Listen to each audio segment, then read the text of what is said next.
China? Tawa nga kami nung isang kahapon, tumawag yung kanyang estudyante sa China. Going to eat a banana.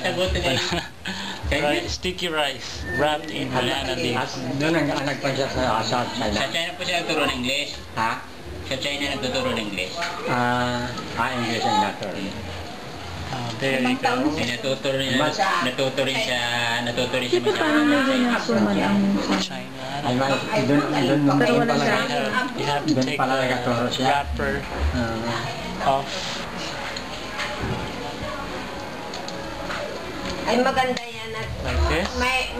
may tutor pa siguro, inatutoran pa yan. And then you have to Hindi naman. do this. I don't know how to say this. You have to do it. Kasi yan ay No, you have. Primero It's yan like coating, right? nagturo sa ano, Dip. nagturo sa parang private. How you call this? Unang punta kasi niya, apply niya sa- Coconut meat May dala ka rin ng Coconut.